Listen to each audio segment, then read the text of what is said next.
Howdy do, Who fans, and welcome to the Big Blue Box podcast. My name's Gary. My name's Adam. And welcome to episode 282. Yes. One day, I shall come back. Yes, I shall come back. Until then, there must be no regrets, no tears, no anxieties. Just go forward in all your beliefs and prove to me that I am not mistaken in mine. Our lives are different to anybody else's. That's the exciting thing. Nobody in the universe can do what we're doing. I've reversed the polarity of the neutron flow, so the TARDIS should be free of the force field now. You may be a doctor, but I'm the doctor. The definite article, you might say. The trouble with time travel is, one never seems to find the time. Change, my dear, and it seems not a moment too soon. Unlimited rice pudding, etc., etc. I am the Doctor! For now, for this moment, I am the doctor again. The ground beneath our feet is spinning at 1,000 miles an hour, and the entire planet is hurtling around the sun at 67,000 miles an hour, and I can feel it. We're falling through space, you and me. People assume that time is a strict progression of cause to effect, but actually, from a non-linear, non-subjective viewpoint, it's more like a big ball of wibbly-wobbly, timey-wimey stuff. I could be a curator. I'd be great at curating. I'd be the great curator. I could retire and do that. I'm the Doctor. I've lived for over 2,000 years, and not all of them were good. I've made many mistakes, and it's about time that I did something about that. Bit of adrenaline, dash of outrage, and a hint of panic knitted my brain back together. I know exactly who I am. I'm the Doctor. Sorting out fair play throughout the universe.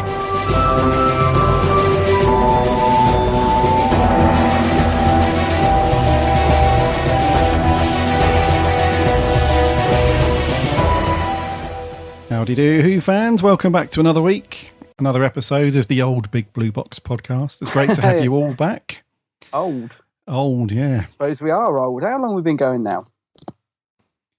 I'm not sure. March 2014. Wow. Gosh, pluck that out of the bag. Pretty sure that's, yeah. Yeah. Welcome back to the old ones. Hope you're all well, keeping safe, staying healthy. Hope you've all had a cracking week and that you've all managed to do something Doctor Who related. Indeedy. Yeah.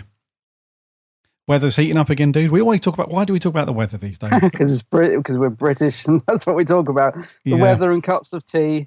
Yeah. Just seems to be the go-to at the minute. It is hot though, isn't it? It's little late blast of summer. Yeah. It's lovely. If you're not at work, it's lovely. Yeah, in the UK, sometimes September does serve up the odd decent few days of sun before it dwindles into nothingness, before the big black abyss of autumn and winter kicks in. Yeah. Normally this time of year in September, normally Doctor Who's on. Or it's or it's nearly about to be Doctor Who time. When does it normally start with the run up to? We normally have a series that runs into the Crimbo special, right?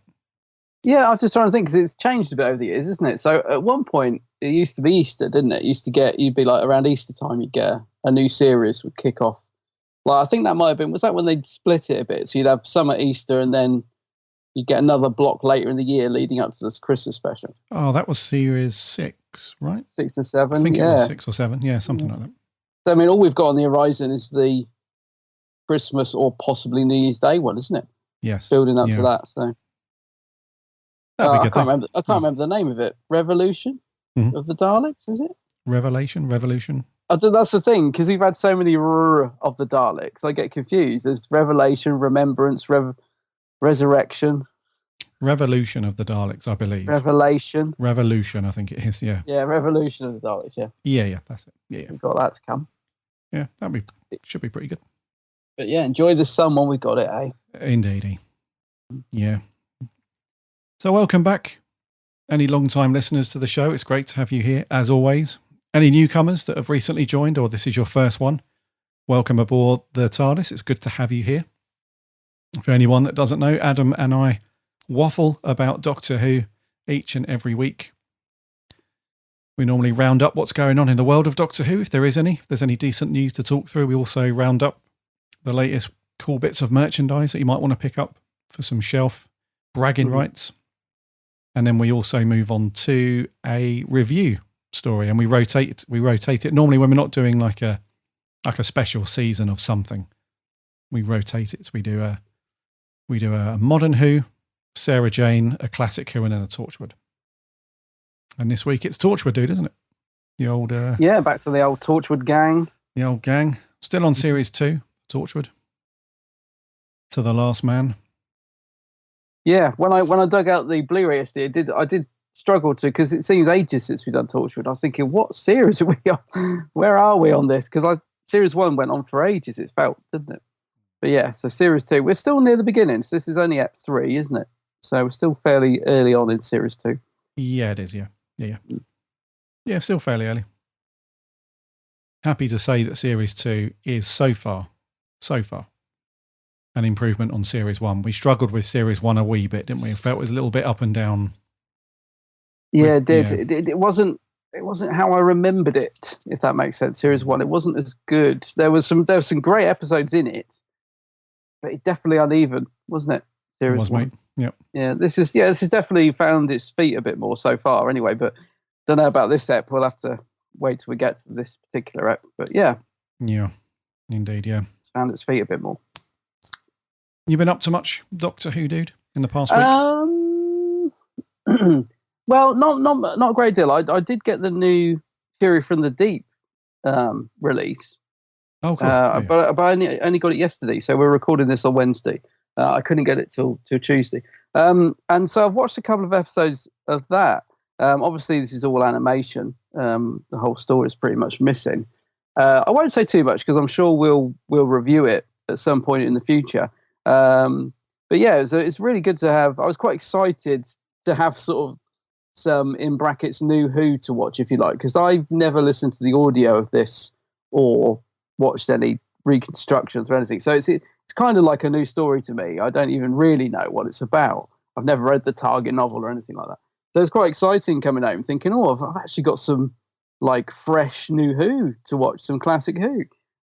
So I watched a couple of episodes of that. As I said, I won't say too much about my thoughts on it. Animation's a little different to previous releases. I don't know if it's a different company or if they've just tried a slightly different style. I watched a couple of episodes of that last night. As I said, just great to have some new Who to watch. And I'm really looking forward to finishing that off, hopefully this evening. Did you get it? Have you got it yet? No, not yet. Are you going to get because the steelbook for it, I have to tell you, is really, really nice. It's a really cracking steelbook for this release. It is, yeah. No, I'm not. Are you going to get that? Or I will get it, yeah. I'll just wait until it's a bit cheaper. Yeah. Oh, I get you. Yeah, because it is, it was 30 quid, I think. Yeah, $29.99. Yeah, that's and right. it's, yeah. I mean, it is lovely. Don't get me wrong, but it's not cheap. I think the standard release is about 20 quid for the Blu-ray, 15 for the DVD. But yeah, I'm still waiting for Series 11 to come down in price. I still don't own that on any disc. Oh, really? Yeah. Well, that has definitely been reduced. You talking about the steelbook, or you talking about just any old version? I'm talking about the box set. Yeah, just the normal Blu-ray box set. But dude, I've got to tell you, man, I've not seen it drop below 35 quid anywhere. What, Series 11? Yep. I'm pretty sure I saw that reduced somewhere, but I don't know if it was DVD or Blu-ray. I saw it for $16.99 somewhere. Really? I think that was DVD though, and of course, you'll be wanting Blu-ray, won't you? Of Can't course. sell for anything less than Blu-ray. Of course, yeah. But yeah, I'm pretty sure that's reduced. Oh no, hang on, I'm thinking of Series 12. So I'm thinking of I saw Series 12. I think it was reduced to $16.99 because it had the white cover with Jodie in the big flowing coat. That's right. Yeah, sorry, I'm getting confused. Yeah. So you don't own Series 11 or 12? Nope. Are they not on the old clicky box? They are. They're on iPlayer. Yeah. Oh well. And they're on Netflix as well. Oh, are they? Yeah, so I'm not too fussed about that because you can. Yeah. So you just want them for your collection, completist, you mean? Yes, yeah. I'm not too fussed about owning them on disc just yet No. because I've got no plans to go and watch them anytime soon. But Yeah, so the cheapest I can find the Blu-ray for Series 11 is still $29.99. Even though it came out, crikey, when was it, 2018? Yeah. So the BBC, they're still clutching at the old profit margin, not letting it go for anything cheaper. But yeah, that'll change leading up to Christmas. I'm sure, yeah. Especially after Christmas, that'll be down to a tenner. Yes, yeah, hopefully, yeah, yeah. But you got to pick up Fury, mate. That's a good one. I watched a little bit of the documentary as well. I was amazed, like the Gary Russell's talking about the different units working on it and all the different teams. He's like, yeah, we got these guys in South Wales, Australia. We've got these guys in India. We've got these guys in London. We've got these guys in somewhere else. Like, blimey heck, like the amount of different countries involved in this release is incredible. Incredible stuff. Heck. Yeah, it was very interesting actually. The amount of work that goes into them, and what they managed to get done in the timescale they're given, incredible. But yeah, that's a pickup. Apart from that, I don't think I've done anything else. No, I splashed a bit of cash. I picked up the new Marco Polo vinyl. You know, it's in a big box. You know those releases that they do. Those big box releases. Splatter vinyl. Can't remember what it's called. Storm something vinyl. That is gorgeous. I remember. Yeah, it's lovely. It is a gorgeous release. I really love those sets. So I got that on Monday. I haven't listened to it yet though, and again, that's a story I don't know. People rave about Marco Polo, don't they? It's been rumored for years that a certain Indiana Jones type person has got it. You know, I don't know, but it's been found. But I'm looking forward to listening to that because again, it's a story I don't really know, and I feel like I should. I feel like everybody talks about Marco Polo as a classic, and I've got that, and it's a beautiful, beautiful vinyl release. It really is. Yeah, it does look nice. Remember we spoke about that months ago when they the first only announced thing, it. and I have noticed this. They probably thought they'd sneak it past us, so they have reduced the weight of the vinyl. So those releases, they're quite expensive, and don't get me wrong, they are beautiful, but they are quite expensive, around 70 something quid, or sometimes 80. So they've dropped. I'm trying to think what they've dropped from. I think it used to be 240 gram vinyl. Does that sound right? Quite thick. I thought they were 180 normally. 180 is it? I don't know. Well, whatever it is, they've dropped a few grams, and I think it's now 140. I was going to say it's probably 140 now if they've dropped it. Yeah, they've dropped a few grams, and I'll tell you what. As nice as those vinyls look, and they do look fantastic, you can definitely feel it. Like I was taking some photos to put on my Facebook. And I was sort of lining up the vinyls. I was thinking, God, these feel really thin. They do.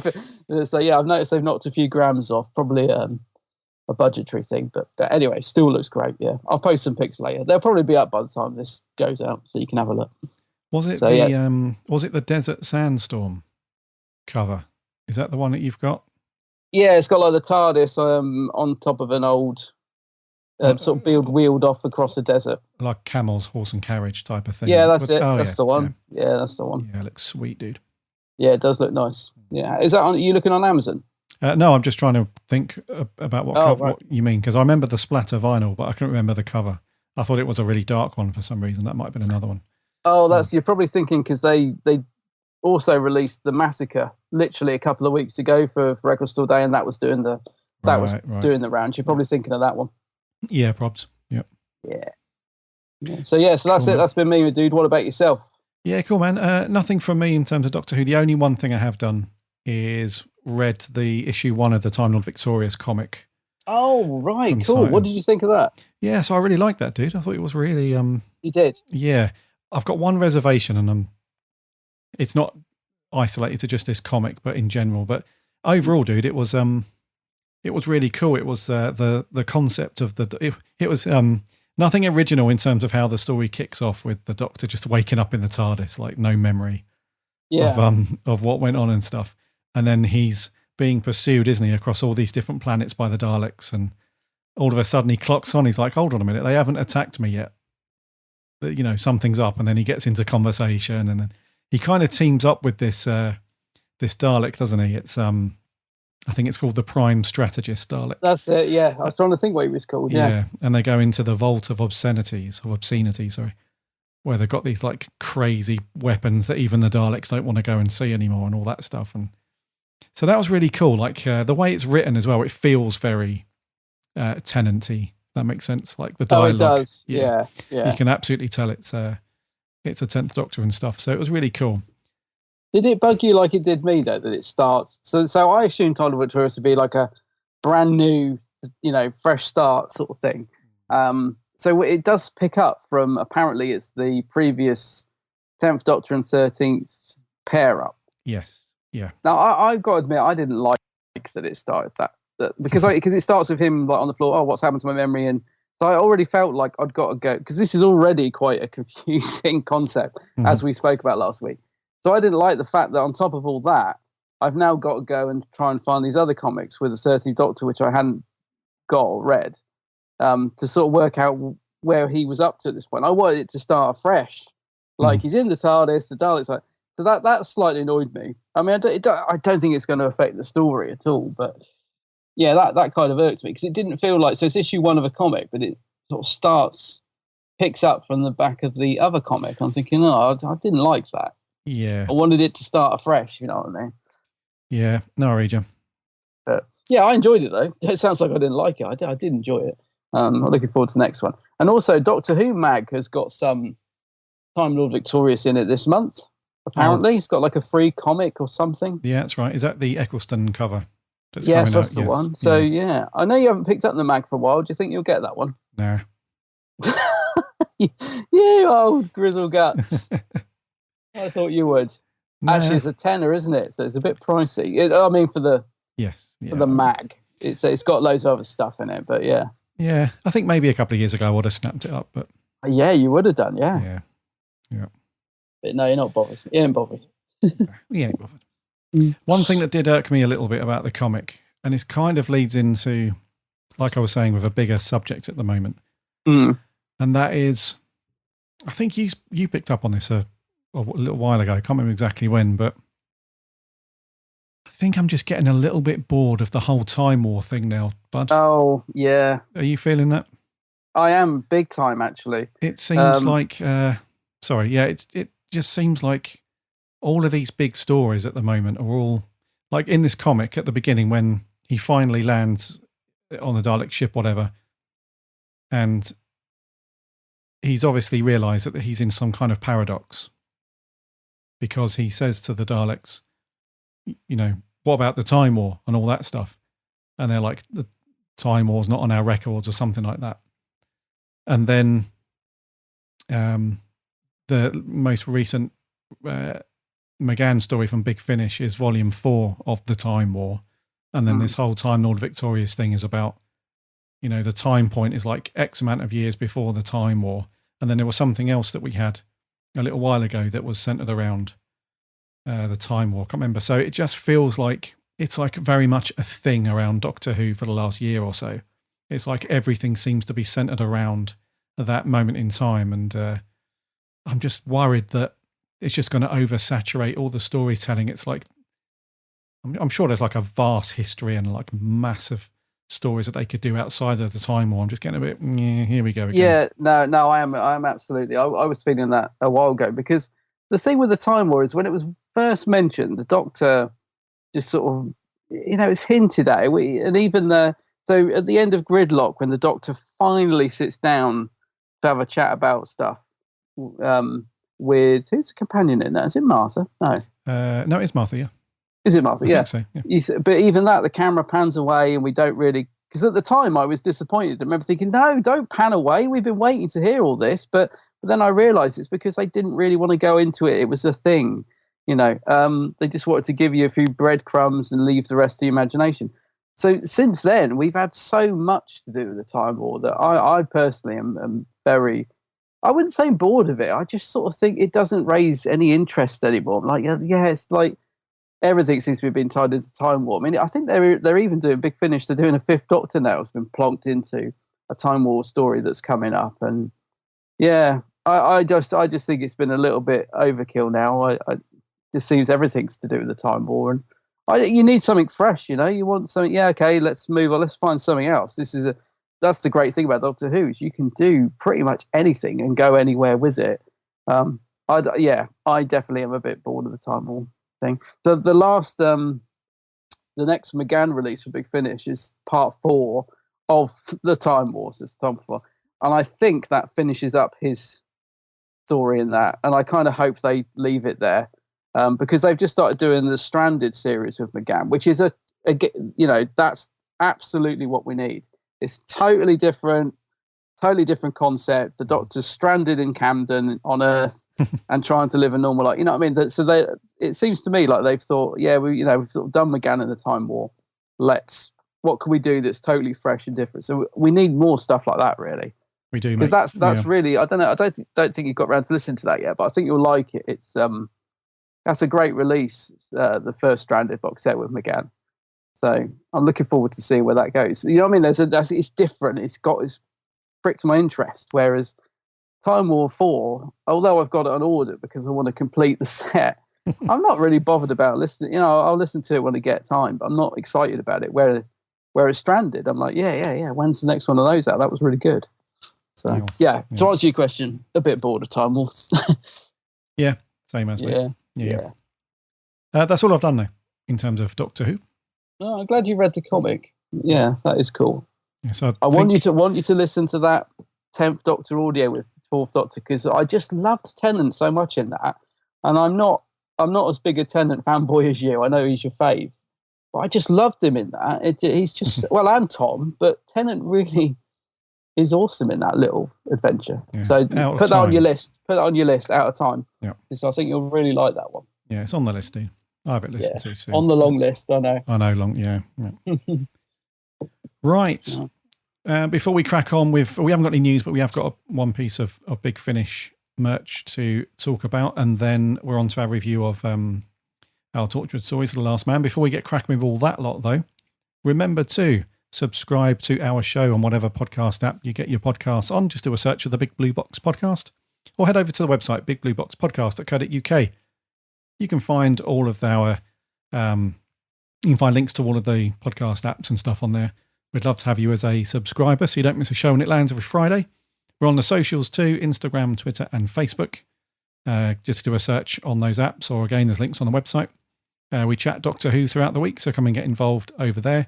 We have a free Discord server as well. There's a link on the website. Come and hang out and chat Doctor Who with plenty of other Doctor Who fans. And also check out my co-host channel over on YouTube, The Geek's Handbag. Yeah. Yes, he's just launched a new video, hunting around B&M for the old B&M sets. That's all right, yeah. Very cool video, that one. So yeah, that's launched recently. And there's tons of other cool videos as well. So go and check those out. And Adam's on the socials too, under the same name, The Geek's Handbag. So go and do that. Right, let's get Grumpy Boobs in and see what he's got this week. Grumpy Bumps. Merch corner. Merch corner. Merch corner. It's a bit rubbish, but it's pretty. It's very pretty. Well, there you are, young man. What do you think of that now, eh? A Viking helmet. I know, it's on the telly. It's everywhere. I don't know whether to be impressed or disgusted. I work in a shop now, here to help.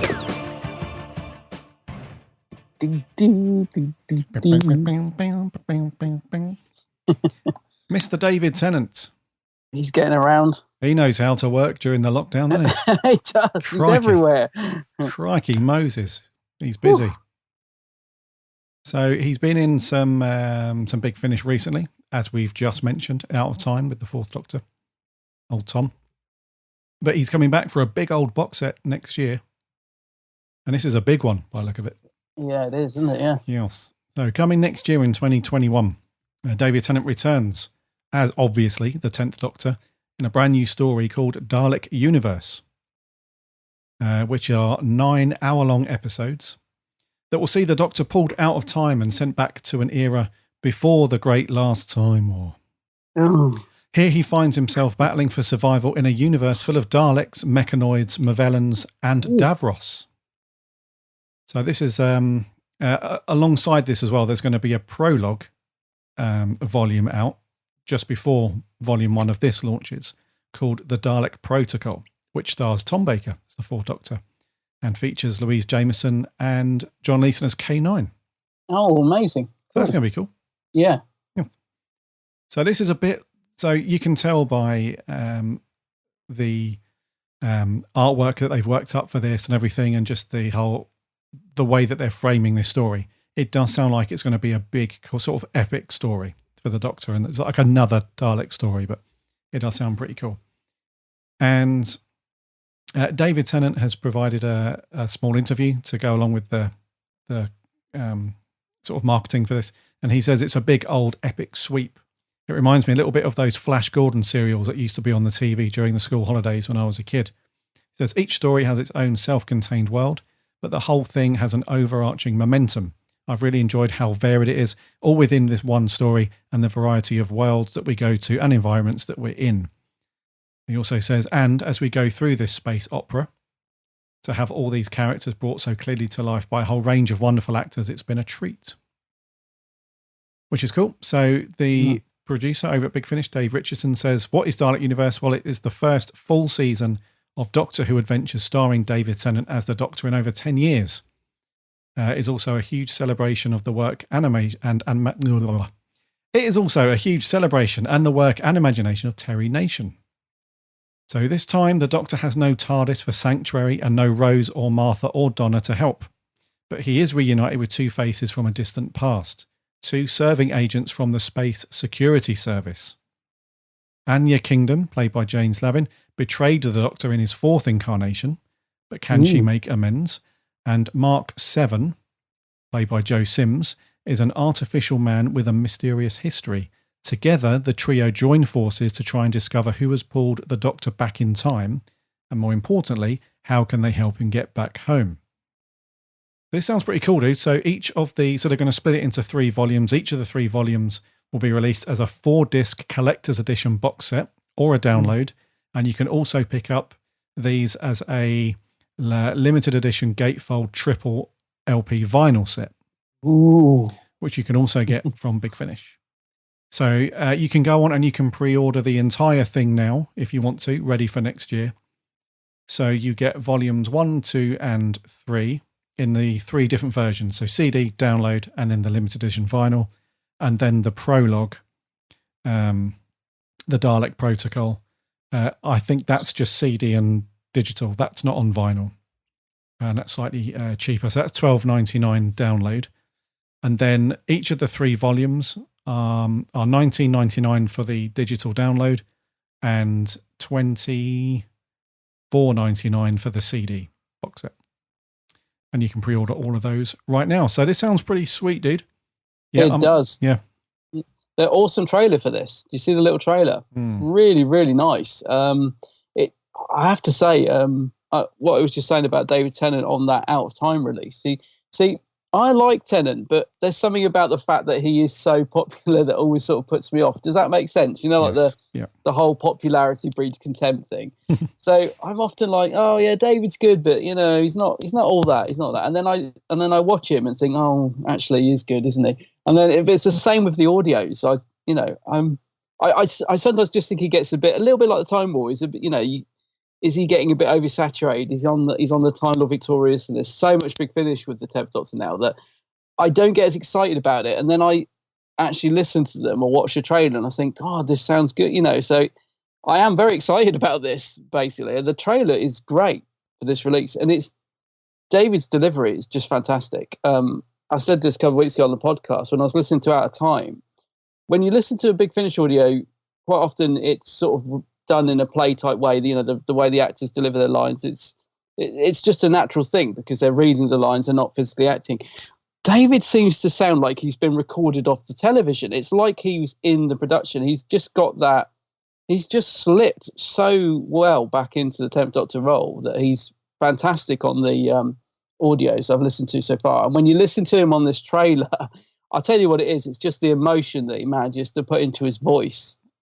It just brings it all to life. So despite the fact that I maybe think there's a little bit too much 10th Doctor going on at the moment, I am excited for this and I will be getting it for definite.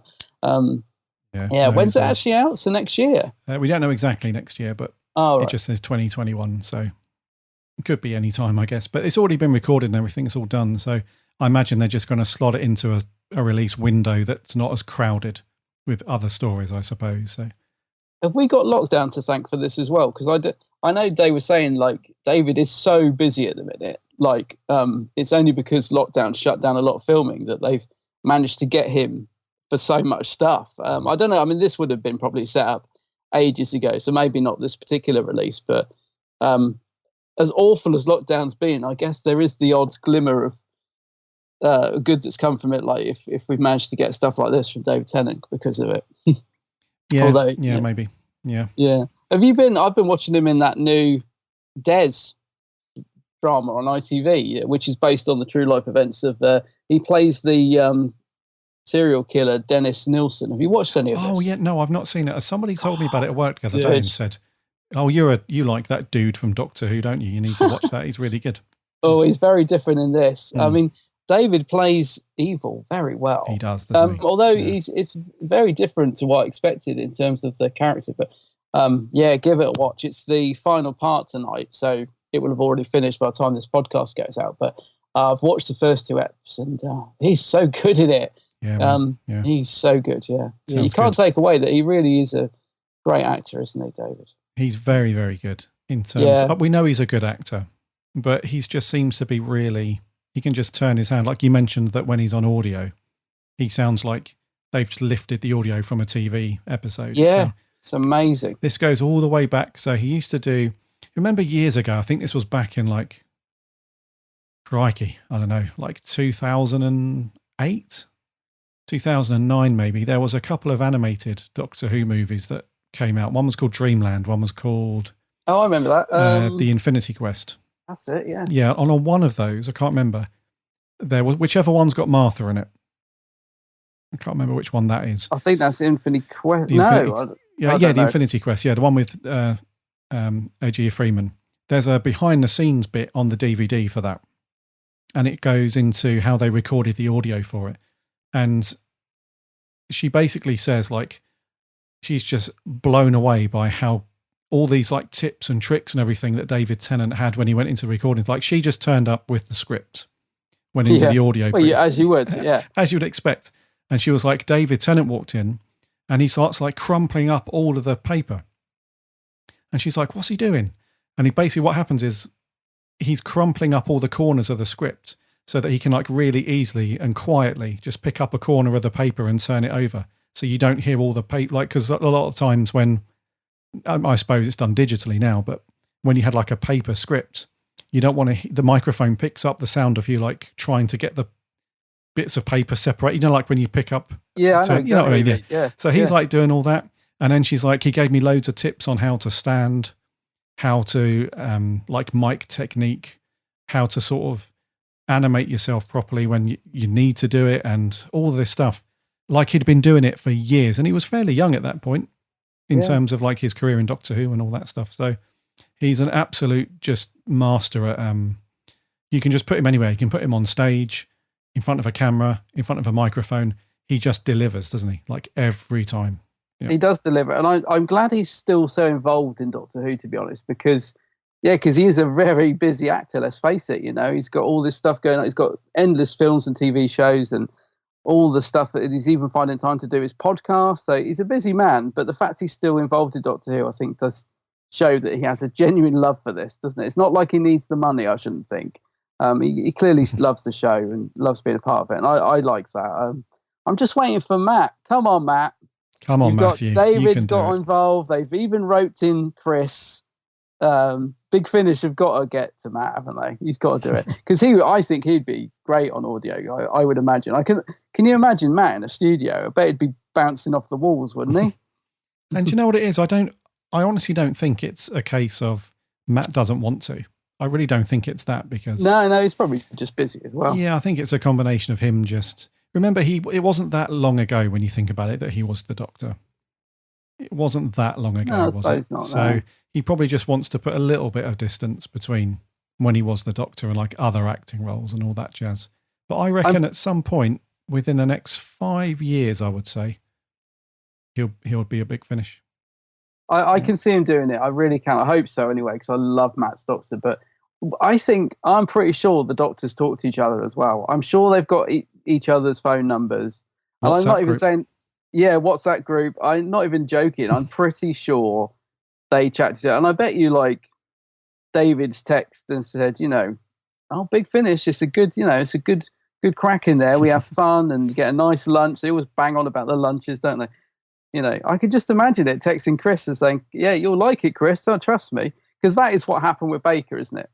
Baker resisted Big Finish for years. Tom Baker did not have any interest in doing Big Finish. Louise Jameson talked him round. She said, come on, Tom, you'd love it. And now Tom can't get enough.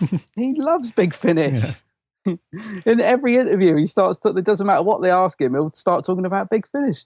Yeah. I reckon it's just a matter of time before David sends Matt that text. He says, Matt, it's a cracking lunch, Big Finish lunch waiting for you here. You really ought to get into this. It's, they obviously make it a very enjoyable experience, don't they? It's clear that when they're recording, they're having fun. And, because otherwise they just wouldn't get them, I don't think. Or they might get them for one story and that'd be it. But the fact they're going back and doing more. Yeah, come great. On, Matt. Yeah. Get in there. Probably Jodie's on the WhatsApp group and she's like, yeah, Matt, you should do it. It'd be great. And Tennant's like, bugger off. You haven't done any yet. Yeah. Leave this to me. Yeah, leave this to me. Yeah. So just a matter of time, I think, before we get Matt. Yeah. I reckon so, yeah. Well, if they can get Eccleston, my word. I was going to say, if you can get Chris Eccleston, you can get anybody. I just imagine, who was the guy that went up to him at the convention? The producer, was it? Wasn't Nick Briggs, it was the other guy, wasn't it? Hillary, I can never say his name right.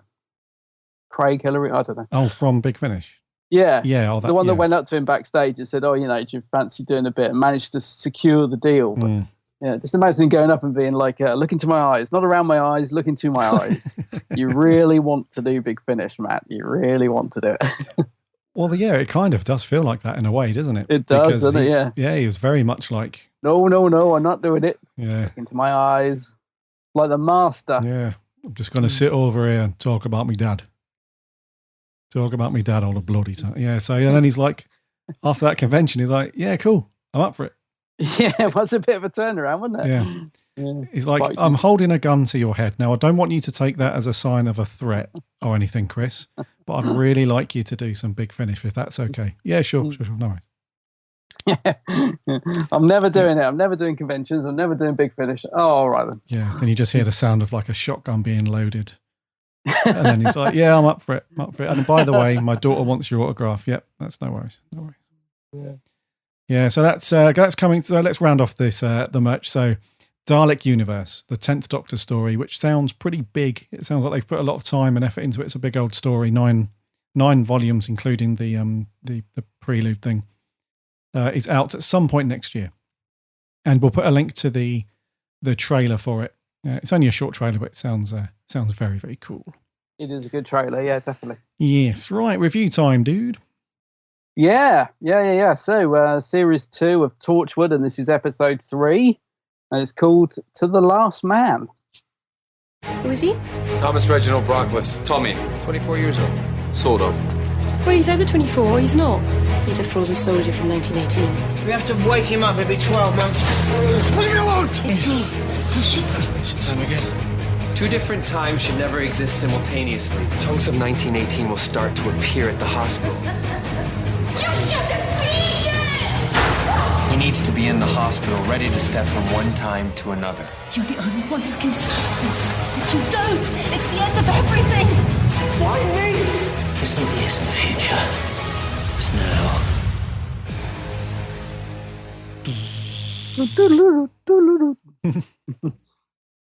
So Torchwood then, To the Last Man. This was first broadcast back on the 30th of January 2008. It was written by Helen Rayner. Why do I recognise that name? Yeah, I was thinking that. She's done a few bits, hasn't she? Yeah. It's written by Helen Rayner, directed by Andy Goddard, and stars the Torchwood 3 cast that we've seen thus far since Series 2 has begun.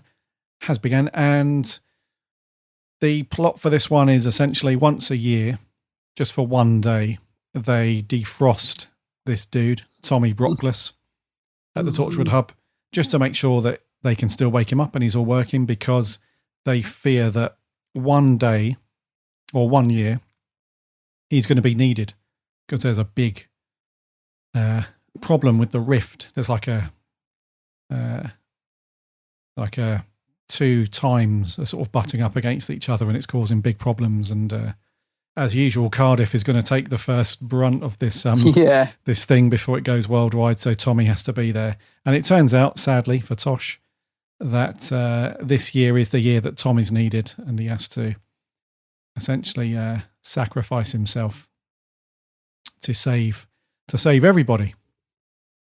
And what a sad old story, eh, for Tosh, this one. Crikey. That blimmin' rift. Bloody rift, eh? Right, to The Last Man, dude. What do you reckon to this one? Yeah. So, well, it had a cracking start, I thought. I thought the little pre-title sequence was great, with all the stuff kicking off in the hospital. And then you get these two guys, get a guy, this guy and this woman, and they turn out to be Torchwood from 1918. I thought, that's a really cool way to kick off an episode. That's intriguing. And, for the most part, I thought it was good. But my biggest problem really with it as a story is it's an enjoyable watch, but I just found it very predictable. Like, for me, there wasn't any tension there because you knew at the end of the day he was going to have to go back and close the rift. So that was sort of laid out right from the beginning. So all the sort of build up and her begging him to do it, it didn't really have any impact on me because I was just sat there going, well, of course he's going to do it. They're just dragging it out to the last minute. There was no tension for me there. It was just inevitable that he would have to close the rift. So I don't know. I lost interest a bit towards the sort of middle and end. I'll be honest. I thought it was okay. It was decent. I liked the whole idea behind it, but for me, the first half of the story was much better than the second. So I loved all the creepy stuff, for example, in the hospital with Gwen and the ghost ideas and the early Torchwood. Loved all that stuff. I like the idea of this guy being kept and frozen and brought out once a year to have a day out, and then back in you go. And there's a nice little joke about it. He says, "Oh, do you want to come back to my place? It's a bit cold," but So there was some great moments in it. But just as a whole, it just, by the time it finished, I just kind of thought, well, yeah, it was okay.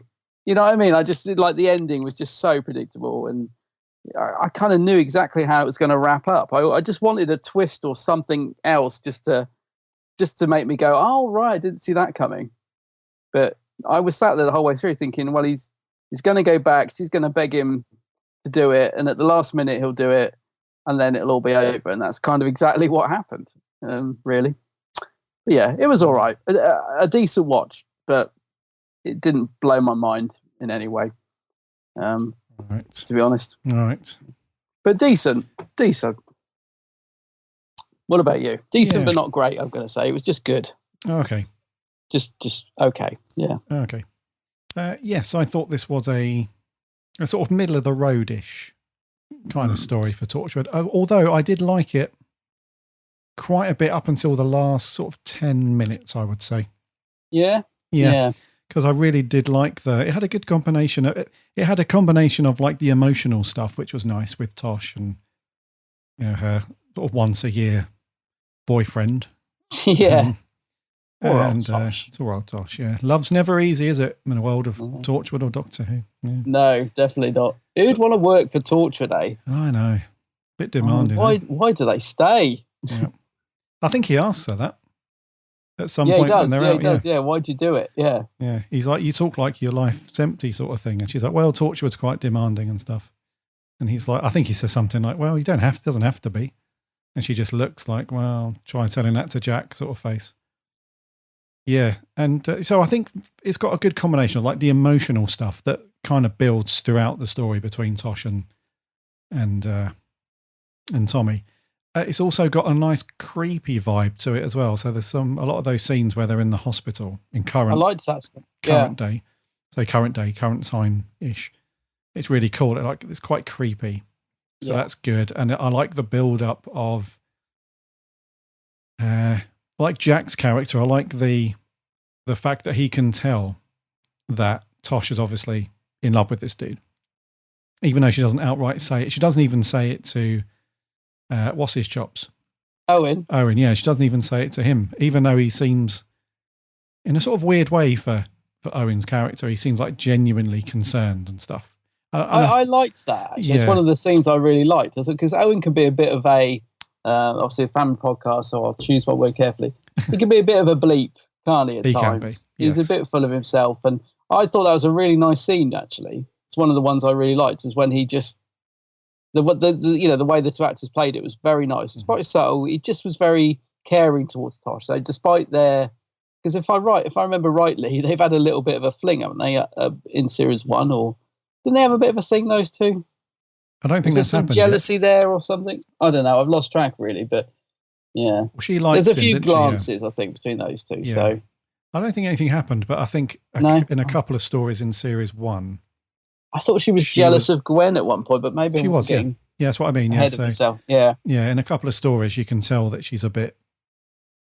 It's like Cut the out. way she looks at him and like the jealousy towards Gwen and stuff. Yeah, so those two.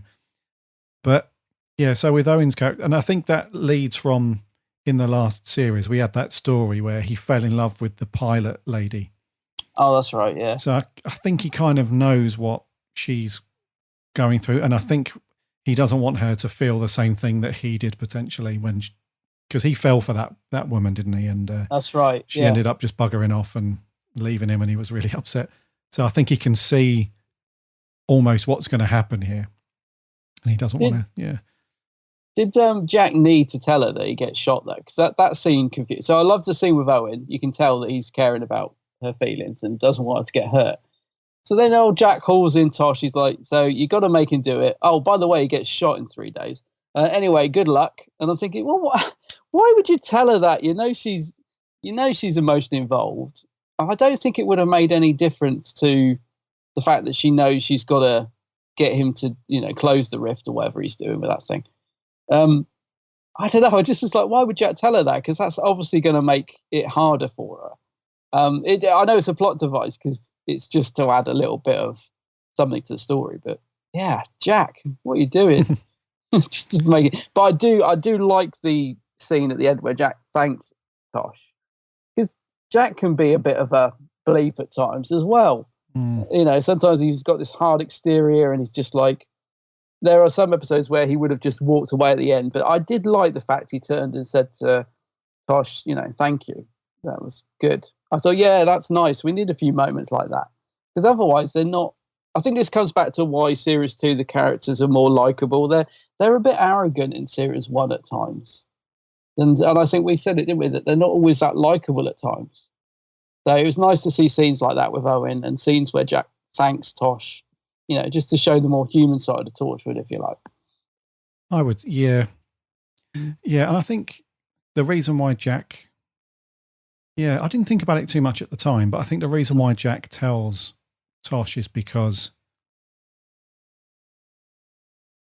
we saw this a few times in series 1 where he almost is a bit of a cold shoulder in some of those stories, those first series stories, where you would think that he would be a lot more caring towards his colleagues at Torchwood.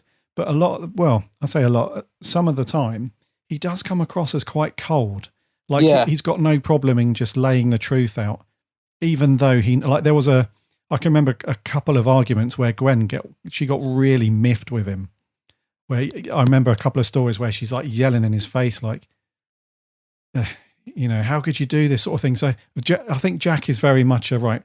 This is what needs to be done to save normally Cardiff or, to a greater extent, the world. This is what needs to be done. So let's just do it. He doesn't often sort of factor in the whole, how this makes people feel, the emotional side. So I think there's a little bit of that, an essence of, he just needs to sort of lay the cards out. Like, this is the situation. And if I remember correctly, I think she asks him anyway. I think she says to him, I don't think he outright tells her. I think she says, what happens? Maybe. Yeah. So she says, what happens to him when he goes back to his own time? And I think he hesitates for a second. And then he tells her, because I think, like I said, he's just straight with, mostly he's truthful and straight with people at the cost of their emotion, like we just said. But it is a scene that provides like another notch on the emotional level after that, though, because she didn't want to do it anyway by the look of it. But now she knows that she's essentially sending him to his death. That's another like notch up the, oh my God, you know, I can't do it. And it is, you know, so that final 20 minutes where it is quite emotional, I must say, it's because you really feel for her, because right at the very beginning of the episode, she's really happy. She's like jumping around her apartment and she's getting herself got all a new dolled dress up. on. Yeah. And she's all happy. And then you fast forward to the end of the story, and this person that she's looking forward to, because she's got it marked on the calendar as well. This is obviously the day that she's going to see him. You fast forward to the end of the story, and she's basically saying, like, you've got to go and you're going to die. You know, so there's a really good build up, I think, throughout the story with her. But I must admit, the last 10 minutes, I did feel like we were kind of just treading water for a little while we were waiting for the whole rift thing to sort itself out and him to use the key. Definitely. Yeah. I think one of the notes I made was it did struggle to fill the 50 minutes. It sort of ran out of steam a little bit. Yeah. Because it got a good concept and everything. And it was, there was some good stuff going on, some nice moments. But then once it got to the sending him back, those last 10 minutes, it was just about getting into Open the Rift, which, as I said, you knew was inevitable. It was going to happen. So those last 10 minutes, dragged a bit for me as well. It's nice for Tosh to get a story, though. I mean, that is, I agree with you. I liked that. This is quite centered around her character. I think it's time she got a bit of screen time as well, because she quite often just gets left in the background, doesn't she? Staring at a computer or quickly opening an app to sort them out and stuff. So it was nice for her to get a story. What did you think about the relationship between those two, though? Because it was okay, but by the end, I thought it was good. But at the beginning, when she's being all coy and all that, I thought it was a little bit, because I was thinking she's not, she's a grown woman. She's not she almost played it like a sort of schoolgirl in love, didn't she? Like a teenager crush. And I'm thinking, I'm pretty sure she's a bit more mature than that. Like she was almost going all giggly and gooey and stuff. And I get what she was doing. But I don't know. I felt she should have played that a little bit more mature, if you like, because she goes from that to like, right, let's go back to my place. Then it was a very sudden change. Well, there's reasons for that though. I know he's only got one day to live. Exactly. But going back to that's the first thing at the end where, and it's quite a funny scene actually when they're all in the hub, and he's like, "What do you want to do then? You don't have to stay." Torchwood and immediately she's like, "You can come home with me," and everyone's like, "Okay." And Jack obviously says, "Yeah." We all know what's going to happen. Off you go. Yeah. Jack's not going to stand in the way of people, doing the do. But I'm not sure I totally bought into the relationship at the beginning. I'll be honest. It definitely, yeah. But I did by the end. Like you said, there was a bit of an emotional impact by the end. But at the start, I wasn't really buying into it. It was a little bit too twee, the scenes between those two. Yeah. The reason I think the reason for that is, I think she liked the idea of being flirty with him and all that stuff. But I feel like she feels like she's considerably older than he is. Yeah. And so she probably doesn't want to cross the line as well with work and stuff. Exactly. I guess. Yeah. So I think she's playing it kind of coy and a little bit like giggly and like you said, but I think there's a reason for that. I think when they're out on the pier, she says something like, I must be an old lady in your eyes or something like that. Yeah, and he's like, well, I'm 300 years old. Yeah. 200 years old, yeah. Yeah, and then later on in the episode, she's like, I was afraid you were going to see me grow into an old lady sort of thing. So I think she's happy to have this kind of what if sort of relationship with him, where she kind of wants to put a stopper on anything physically happening, but she's happy to do all like the flirty, sort of almost like sort of high school playgroundy kind of relationship sort of thing. I think she's happy to do that stuff, like go down the pub like they did and have a laugh and stuff like that and have a bit of a flirt. Pool. Yeah. So I think that's the reason why I think she didn't just want to like come across as like this man eater, like we've defrosted him right back to my place immediately. Like, actually doesn't Owen make a joke about that? Does he said something, I didn't think you'd got a fetish for like half-frozen men or Oh, something. yeah. There was a couple of really good lines in it like that. I really liked Owen in this, even though he's hardly in it. I loved the little jokes, and he gets a good right hand in the face when he first wakes Matey up as well, and good left hook, sorry. Yeah. There's some good scenes with Owen. I know that he's not in it very much, but I really liked him in this because, again, he's very cocky in Series 1, and in this he's more humorous type Owen, isn't he? So I liked him in this. Liked his little scenes, his little humorous scenes. What about old Jack and Yanto getting it on in the office again? Yeah. Throwing the paperwork on the floor. Goodness me. Yeah, when did that all start? I can't remember when Yanto and Jack... We've had a few looks and a few things said, but is that the first time we've seen them kiss? Or It are is, they... yeah. It's the first time Is we've it? seen Yeah, them because kiss, we've had a bit of a break for Torchwood. I've lost track of their on-off relationship. So is this the first time we've seen them have a good old snog, is it? I think so. Yeah, no, definitely is. Yeah, because in the last time we saw that stuff, they were looking around like an office block. That's and they right. were really Giving flirty. a few looks. Really flirty, yeah. This is the first time he proper smacks one on him. Yeah. Yeah. I bet John Barrowman bloody loved that. You know what he's like. You know what he's Barrowman. like. Yeah. Actually, he's not bad in this, but there is one scene where I felt like the director, because the direction's pretty nice. There's some good sweeping shots in the hospital, and one of the notes I made was good direction by Andy someone, or what was it? Andy Goddard was the director. Mm-hmm. But there's one bit where I felt like he should have said to Barrowman, and we need a more of a reaction there, John. And it's the scene where the tin opens. So they got this tin from 1918 Torchwood, where it's been left in the archives. We don't know what's in it. When it's ready, it'll open. It's deadlocked or whatever it was. And Jack's just at his desk doing a bit of writing, and then the tin opens. And it's like it looks like regeneration energy. Of course, it's not, but it's something comes out. He hardly blimmin'. He's been waiting years for this tin to open, and he just goes, "Oh, what's this then? Oh, a bit of paper. I'll have a read of this." I'm thinking, if I was the director and said, "John, you've been waiting years for this tin to open, mate. We need a bit of surprise. We need a bit of, quick! It's finally opened," because they haven't been able to get into it. I just felt like his reaction was so matter of fact. Oh, the tin's opened. You know what I mean? Yeah, he does. So Yeah. it needed more from him in that scene. I felt like, but he's pretty good in the episode itself. He's he's decent, but yeah, definitely needed more of a reaction, because I was like, they made a big deal of that tin. Yeah, being And then time they locked just and everything, or whatever. Yeah, It's it's rift just locked. like, oh, it's opened. Yeah, I must admit, actually, there are a couple of little scenes. I know I'd mentioned earlier about Jack, the way that John Barrowman plays and is written as Jack can be quite cold at times, but there were a couple of scenes where he does actually is like cool with what's happening with Tosh and Tommy.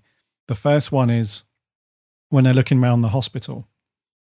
They go off, him and Gwen are there, and Owen and stuff, and they're doing stuff, and they're looking round. And he knows that Tosh is on a day off. She's gone off with Tommy. And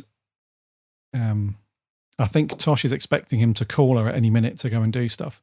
And there's a bit where Owen's back at the hub and he's like doing stuff. He's like, this is Tosh's area, really. I don't really know what I'm doing. Shall I give her a call? And Jack's like, no, it's okay. So he knows that Tosh is off with Tommy. Because normally he'd be like, yeah, get her in. We need to sort this out. But he's like, no, it's fine. So because he knows that she's with him. And then the other one is that scene we mentioned where she's like, he can come back to mine tonight. Because she's like, he's not in prison, is he? He's that sort of thing. And you can see Jack, he's standing there and he's like, he considers it for a fraction of a second. In his mind, you can see John Barrowman plays that really well. That look is like, is this a good idea or not? Yeah, sod it. We know his fate, basically. So let's not deprive them too of a night of whatever. So there's a couple of scenes where John Barrowman plays that quite nicely, actually, in regards to Tosh. Because there's some, if it had been written, sometimes he's written, because I kept expecting him to be like, normally he kicks off, doesn't he? He's like, no, he can't go out in the modern world. He's from a different time. We can't have him seeing, things that he might know. But then I guess because he's going to die in 3 days, Jack's thinking, he wouldn't have time to do anything anyway. But yeah, there are times. Yeah, I think it was nice to see him being a bit more chilled rather than the shouty Barrowman, no, he's not allowed to leave the hub, and them sneaking off, which is a route they could have gone down, isn't it? If they, that's the sort of thing we've seen in previous episodes. He's not for this time. He can't see modern cars. He can't see this. He can't. So they could have gone down that route, couldn't they? But I'm glad they didn't, because I think they've done that a few times. So yes, yeah, and also a bit held back and reserved for Torchwood as well. You would expect to see the scene where Tommy does go back to Tosh's place. You'd expect to see a bit of sexy time going on there because it's Torchwood, but they've learnt from series 1, because in series 1 there was a few episodes where when we were reviewing those ones, we were like, yeah, this is not kind of needed. Like they're swearing for the sake of swearing, and it gets a bit saucy and stuff and all that. We've not seen any of that in series 2 so far. That was like the perfect opportunity. If you wanted to do sexy time in Torchwood for your adult audience, that's where it was, right there. But they didn't. They just had them to, and a bit of a smooch, and that was it. And then the next morning, or later on in the evening, they're just under the quilt, and it's all quite classy, and not gratuitous. Yes, like it definitely. You're right, because I think when Owen is the one where Owen falls for the woman in the airplane woman. Is that series 1? That's series 1. That seem to remember there was some sort of cheesy music and a bit of a. I'm not imagining this, am I? There was a bit of a saucy scene between Owen and that. So yeah, you're right. We didn't get that, and he didn't need it. So I was expecting it though. As soon as it cut to them in bed, I thought, oh, here we go, adult Torchwood. But no, it didn't happen. Yeah. And I think that was a really good choice actually, because they really easily could have done, for the sake of, like we said many times, series 1. Sometimes Torchwood, I think, likes to be adult for the sake of it. And it would have filled a few minutes, because there were times when I felt it was struggling to fill the 50 minutes. And I thought, that's one of the times where they could have easily just said, right, we need to, a few minutes added in here. So if you two could just get it on, Yeah, hold on. We need to get Barrowman. He wants to watch this. Barrowman. He wants to direct this scene. Yeah. But there was a. Sorry, go on. I was going to say, 3, 2, 1, you go. I might be about to say the same as you, because I often feel like when they put in the really long sweeping shots of Cardiff, it's because they need to fill the episode out. So sometimes you'll get really quick sped up shots just to move from scene to scene. Other times, like this episode, you'll get like a very long panning shot, and it's all very nice to see. But clearly it's there because, episode's a bit underrunning. Let's get that shot of Cardiff Bay in again. That's it, mate. Yeah. What I was going to say is I'm glad that they didn't include any gratuitous stuff, because you get the feeling and the vibe from Tosh and Tommy throughout the entire episode that what they have is quite genuine, and it feels like it's more than just the one night stand, doesn't it? It feels like she genuinely likes him, has fallen for him, and he comes to the realization really quickly, because when they first defrost him, he kicks off, doesn't he? Like you said, he gives Owen a left hook, and he's kicking off, and it's Tosh that leans over, and she's like the calming presence, and then once his brain kicks in and he realizes what's happening, he's got a little bit of a smile on his face, and as they're having their date and stuff like that, you can tell that he's on the road as well to like falling for her. So it would have been really crappy to have like because it was right when Owen does, like in series 1 when Owen and Gwen were sort of doing their thing, and then I think there's another episode where he gets it on with somebody from a nightclub or something. That's all a bit seedy. That like feels very Owen, doesn't it, to a degree? Yeah. Whereas if they'd have done the same thing with Tosh, I don't know, it just wouldn't have felt. I know what you mean. If the cheesy music, if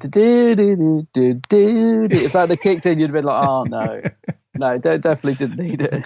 I don't know, man. Bit of George Michael on the cassette player. Yeah, would have been all right. On the cassette.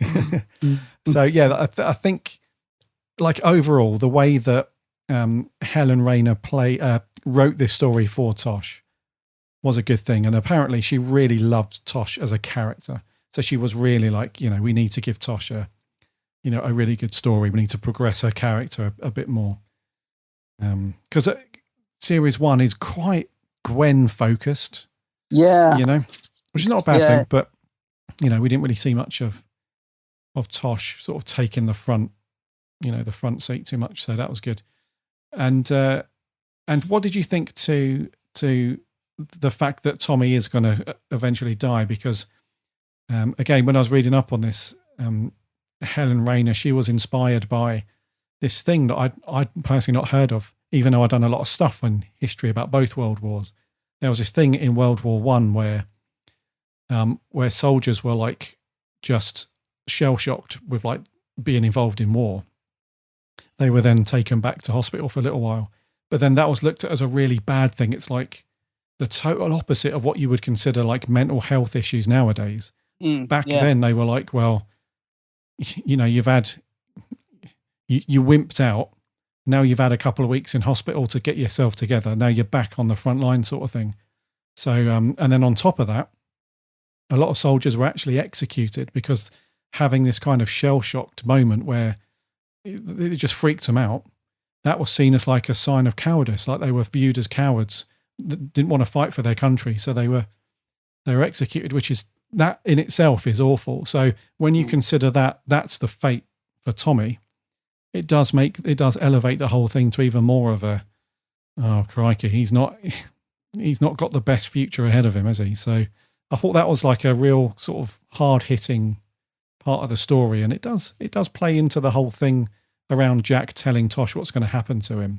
Yeah, true. She even more so is like, oh God, got to say goodbye, but I've also got to send him off. Can't tell him, but I'm going to send him off, knowing that he's going to be killed, like really shortly after returning to his own time. It's quite awful.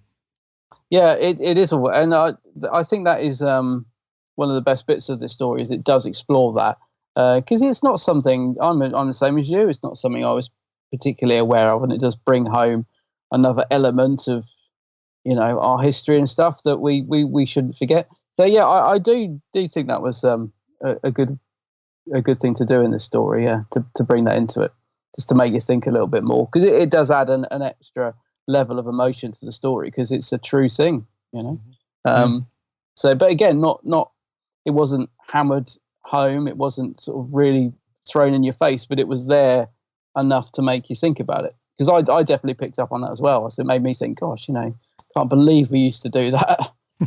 It's shocking. So yeah, it was in terms of the way it was written. I think it was written into the storyline very, very well. It was just subtly there, to pick up on. Yeah. So I thought that was good. I did like that part of it. Yeah. What did you think to the whole ghosts thing? So that was quite cool. So when I liked that. Yeah. So Torchwood, like one of the earlier teams of Torchwood, are at that hospital investigating ghosts, which actually turns out to be people from Torchwood in current time in the hospital now, sort of as the rift is going through. So back in that time, they wouldn't have obviously known anything about that whole thing back in like 1918. They wouldn't have known about the rift or anything like that. So they think it's good old like ghosts and stuff. There's that scene where Gwen goes into the hospital and there's that guy on the crutches with sort of 1.5 legs. And he starts walking towards her. It's really creepy. He doesn't slow down. He can't see her. And then there's another couple of scenes where ghosts are sort of up and down the corridor. But there's that one scene where one of the nurses goes down the corridor, but then she comes back, leans around the corner. That. Yeah. Yeah. And Gwen's like, hold on. Can she see me? And she keeps looking around. She's like, can she see me? And then she gets closer and then she like really shouts. So that creeped me out, man. That was a good scene. I thought that was a great scene. Yeah, I was going to say, I like this whole ghost concept because that works very well with the rift stuff. But that scene in particular with Gwen was great because it was very simple, wasn't it? It was just a case of she walks around the corner, you think she's gone, and then she just slowly, and it's like, can she see her? And you're almost in Gwen's shoes, aren't you? You're thinking, because Gwen's like, what? Is she looking at me? I thought that was a great scene. I loved all that stuff. That's what I mean. That's why I was much more invested in the first half of the story because I liked all that creepy stuff in the hospital. But yeah, that was a particularly good scene, I thought. Yeah, it was cool. Yeah. And you mentioned earlier about seeing some people from Torchwood from back in the day. That was kind of cool. Yeah, is that have we had that before, or is that a new thing? Because I liked that idea. I, again, didn't see that coming, that beginning when he says, who are you? He's like, we're Torchwood. I'm like, what? You're Torchwood? I thought that was good. I But I can't remember if we've seen Torchwood in the past before. I don't know. But yeah, that was a good plot. I thought. Liked that idea. Yeah, no, that was good. Okay, we've spoken about some characters. Obviously, spoken about John Barrowman. We've spoken about Naoko Mori quite a bit as Tosh. She was good, yeah. Yeah, Anthony Lewis as Tommy Brockless. What do you think to him overall? Because he went from sort of happy to really perturbed and worried quite well, I thought. Yeah, I thought he was a very good choice for in terms of cast. I thought he played it very well, and because he's got a certain look about him, isn't he? He just really fitted that role. I thought he got the right look, and I just thought he played the part very well, actually. In terms of, like you said, the range of emotions, if you like, that he had to go through, because he went from being quite pleased about being out and about and having a bit of fun with Tosh to really like thinking, I don't want to do this, and all the stuff at the start where he's kicking off on the operating table, and I thought he gave a good performance. I really thought he was good casting. Yeah, I liked him. I recognise him from somewhere. I don't watch the soaps, but I'm sure he was in one of the soaps for like years. Sure, I recognise him from one of the soaps. Let me have a look on Wiki, because as soon as I saw him, he's got quite a memorable face, isn't he? He's got quite a distinctive sort of look. I don't know if it's just his big eyes or what, but he's one of those people you think, I've seen him in something else. Oh yeah, it's Emmerdale. Oh, Emmerdale, was it? Oh, okay.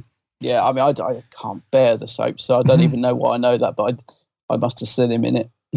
He was somewhere in along the line. Holby City for years. Oh, was he? Yeah. I was going to say he's one of those people I've seen pop up on the TV. Yeah. But yeah, good little performance from him, and a nice, nice actor. I think what's his name? Anthony Lewis. Yeah. Anthony Lewis. Yeah, he was good. Yeah, totally got the part, didn't he? He did. Yeah, it was good. Tommy Brockless. So I didn't pick up on his character name. Brockless. Come on, Tommy. Tommy. The two Torchwood agents were fairly cool. Now they've got some very cool names, as you'd expect. So Gerald Carter Neal. It's a good name. Yeah, he was at one time the head of Torchwood 3 back in like the late 1800s, early 1900s. Ooh. He joined Torchwood 1 when he was quite young and progressed through the ranks. And then the woman is Harriet Derbyshire. Right. Which is obviously a nod to Delia Derbyshire.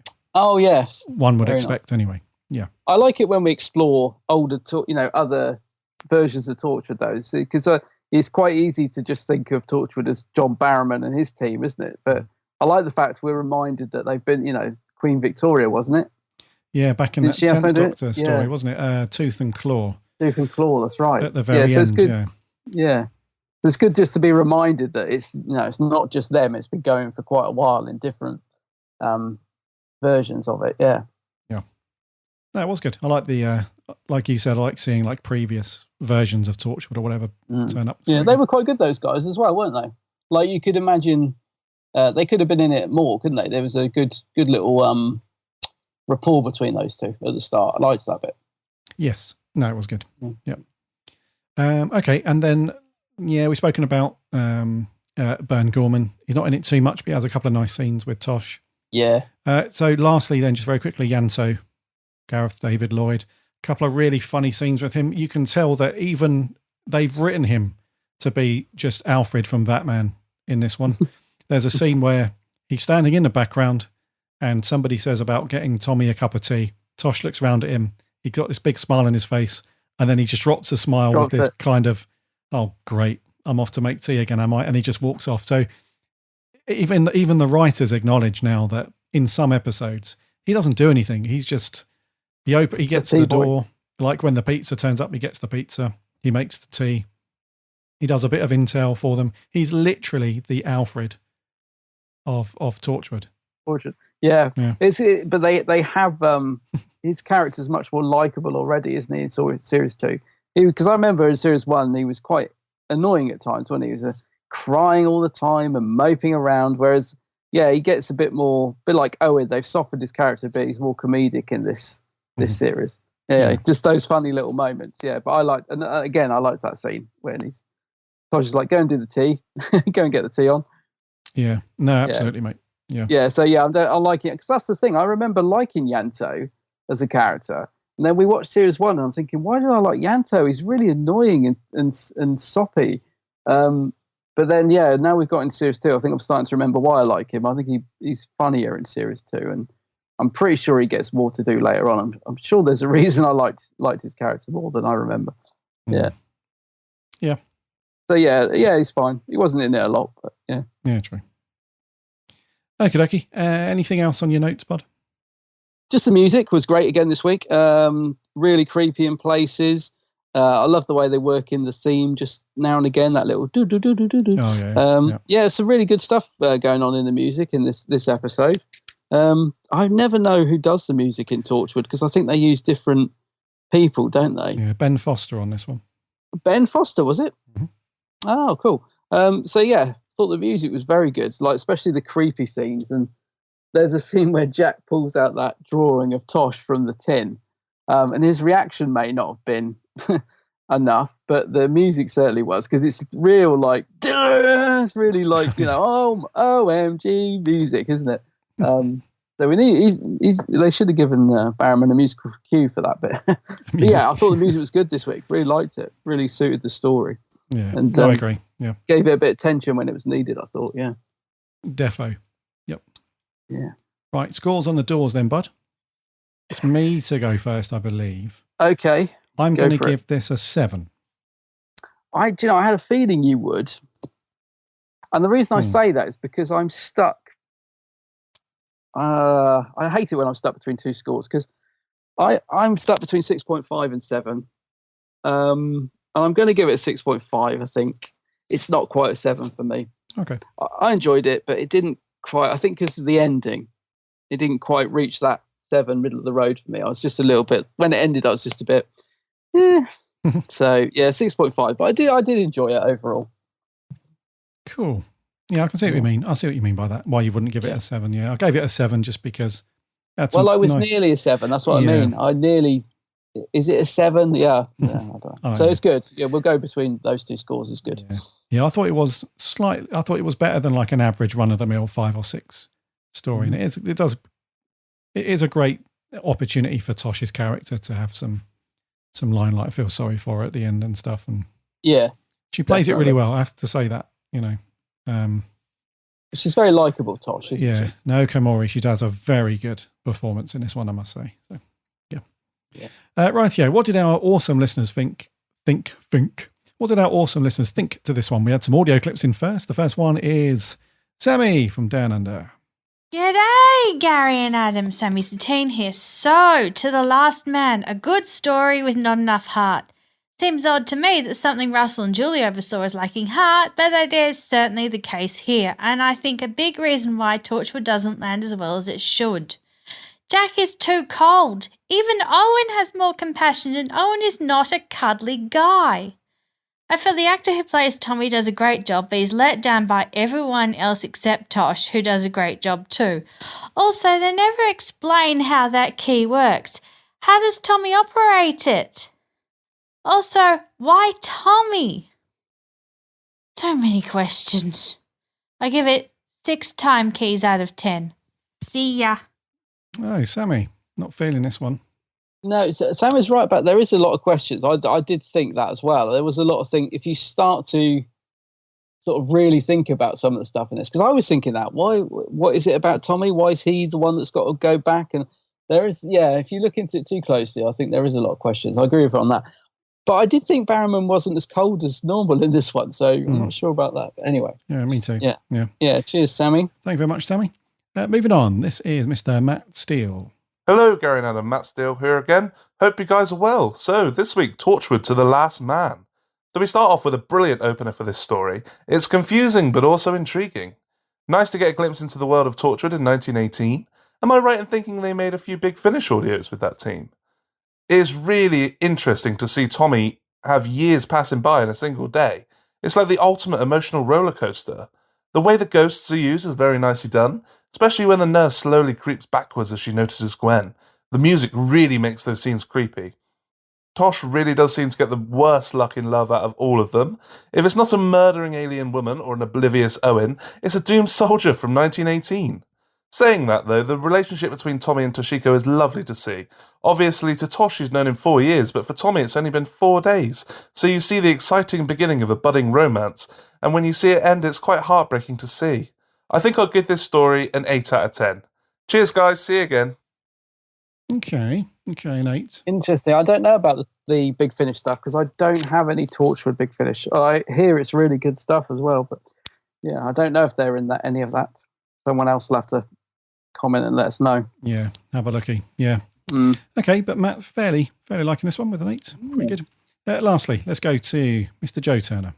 To the Last Man is a really enjoyable Torchwood episode, and one in which I've seen countless times, like all of Torchwood.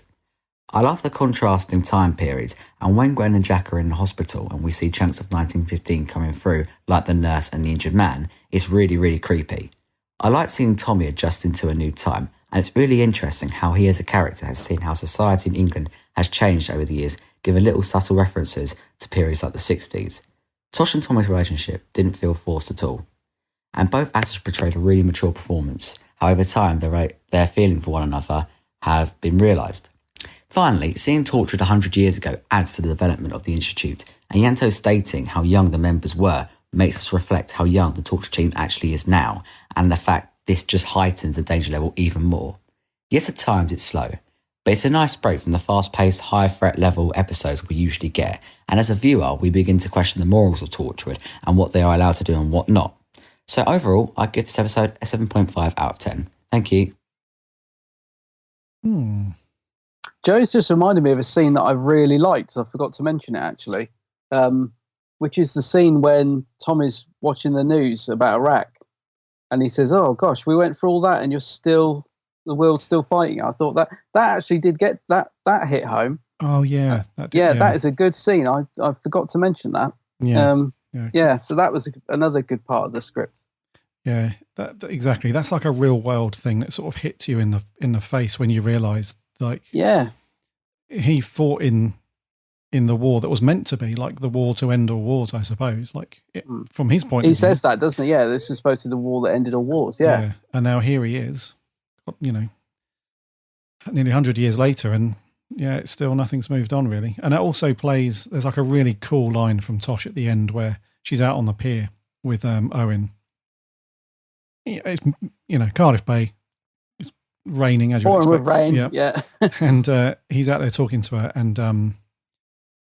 and she doesn't turn to Owen and say anything particularly. She just says, "Well, let's hope we're all worth it." And then she walks off, and that leaves you with that sort of like, "Holy crap!" And then there's that cool song that plays when she walks off. Yeah. So they leave the episode not with you thinking about Tosh and Tommy, but really thinking about the bigger picture of like, crap, we haven't really moved on. No. Helen Rayner, she did a very good job with those little script elements.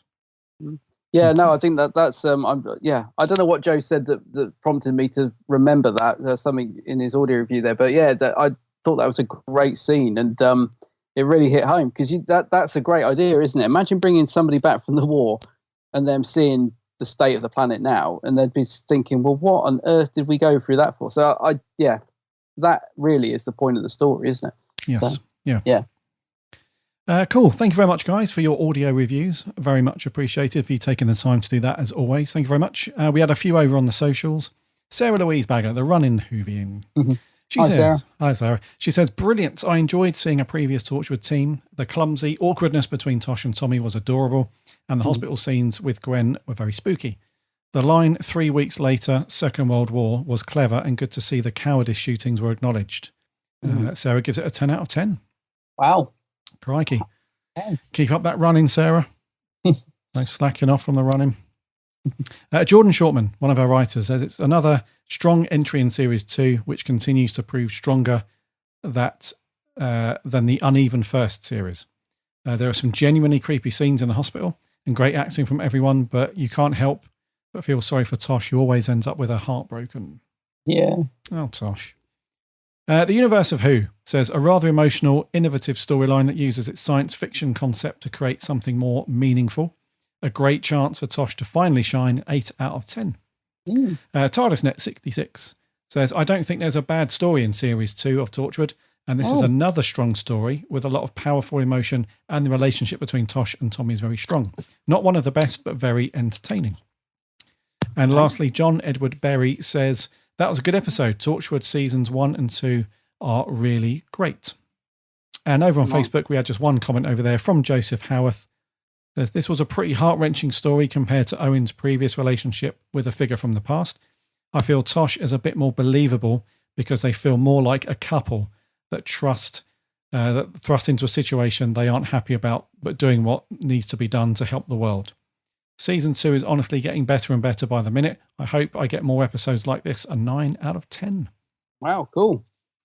A 9. So that was it from the socials. Thank you very much, guys. Next week, dude, what have we got? Next week, well, this has been on schedule for a while, so it's just a coincidence that it's more David Tennant, but I'm very much looking forward to revisiting this two-parter. It's Silence in the Library and Forest of the Dead. Donna! Donna. Yeah, I'm looking forward to watching this again, this one. Yes. Yeah. So and I think, if memory serves, Helen Rayner, who wrote this week's Torchwood episode, she was script editor for Stephen Moffat for this story. Oh, really? Yeah. Oh, yeah, of course, it's a mothball script, isn't it? It's a mothball, yeah. So that's going to be cool. I haven't seen this one in a while. No, nor have I. Yeah. As in, I've seen it plenty of times, but it's been ages since the last time I did watch it. Yeah. Yeah, I'm exactly the same, actually. Yeah, I've seen this a few times, but not for a while. So, yeah, I'm looking forward to it. No. All righty, bud. Let's call it there, man, for episode 282. Yes, indeed.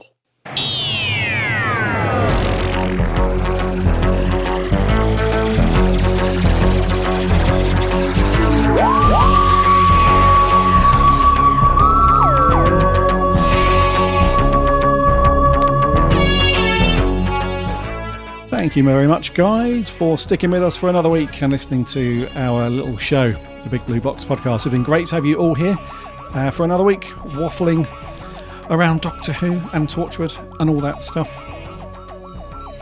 So, yeah, a 7 from me and a 6.5 from him for To the Last Man. So, what we got next on Torchwood? Oh, yeah, we will reveal that next month when we get on to our next one. But next week, as Adam said, it's a 10th Doctor, a Dr. Donna story, Silence in the Library and Forest of the Dead.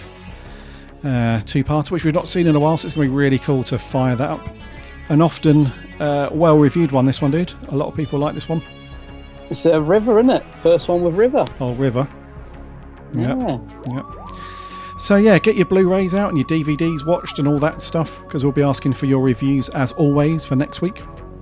Until then, head over to the website, bigblueboxpodcast.co.uk. You can listen to all of our previous shows on there. Plus, there's tons of really cool reviews and articles from our writing team. We review a lot of Big Finish stories over there, and we also dive into the Big Finish vaults, which is cool. We dig out some old Big Finish Who and have a look at those, and we also review some of the really old sort of Virgin stories, Virgin Doctor Who books and all that stuff. So some really cool articles from our writing team over there. We're on the... remember to subscribe to the show. So head over to whatever podcast app you listen to podcasts on. Just do a search for the Big Blue Box Podcast. You'll find us on there. Or there are links to those things on the website. We're on the socials too, Instagram, Twitter and Facebook. Again, links on the website. And we have a free Discord server as well. So come and sign up to that and hang out and chat Doctor Who. Also, check out my co-host channel over on YouTube. It's the Old Geek's Handbag. Yes. Go and have a look at all them vids I've got on there. Cool. Yes. Honestly, the latest one is very cool. Yeah. Hunting down those BMM sets. There was a moment in the video when Adam almost thought that they didn't have them in stock, even though we checked previously. But he didn't realise that they were in a certain part of the store, so it's a bit of a cliffhanger. They're trying to hide them from me. Yeah, I think my partner had phoned up and said, hide them around the corner, will you? Don't let him get them. Yeah, so that's a very cool video. And obviously, all of Adam's other videos are very cool, so check that out. Until next week. My name's Gary. My name's Adam. And remember,